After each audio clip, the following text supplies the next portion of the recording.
Welcome to the final section of this course entitled Conclusions.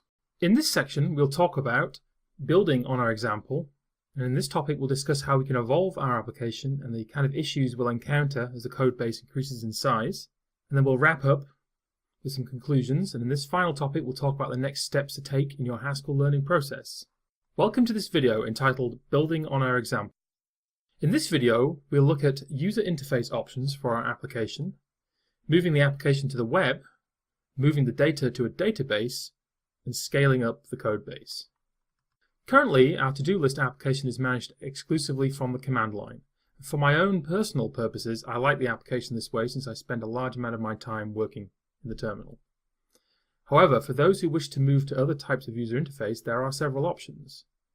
In particular, we have graphical user interfaces, and Haskell supports GTK, Threepney GUI, Qt, WX Widgets, Allegro, and Baltic, and many others.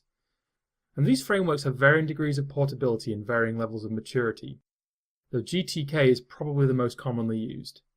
However, I must be honest, GUI programming in Haskell can be quite a challenge and is not something that I spend an awful lot of my time trying to do. My preferred UI type is the web. Haskell provides much more mature frameworks for this kind of user interface. And in fact, this application would map very well to a web framework. Our application is already factored as a CRUD-style app and would therefore translate very well to a REST-style web application.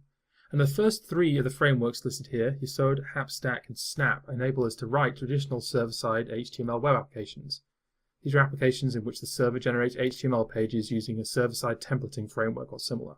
Very traditional. Our CRUD architecture maps well to the routing schemes used in these frameworks.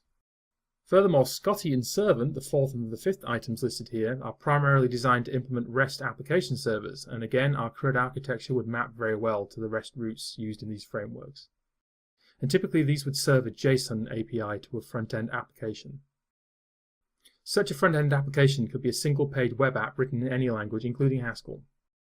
Finally, you can also create hybrid web desktop applications using the Electron framework. Anything that can compile to JavaScript, including GHCJS, can take advantage of Electron. Here are two examples of web-based implementations of applications that are very similar to ours.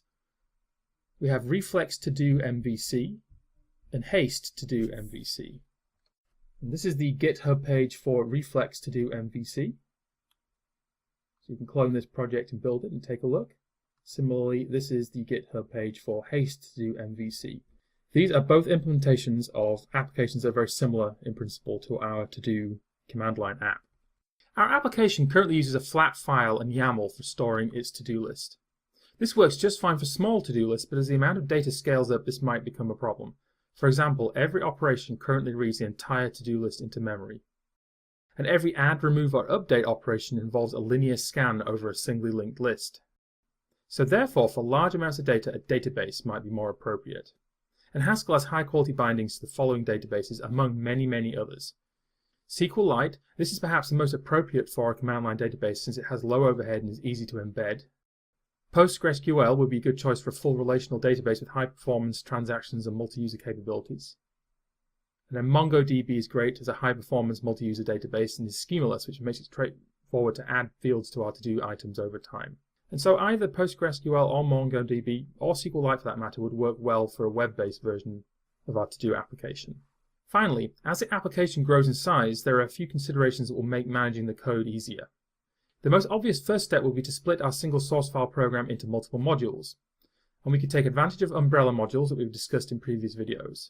And the modules can be used to control visibility of symbols to other parts of the program and to group logically related parts of the program.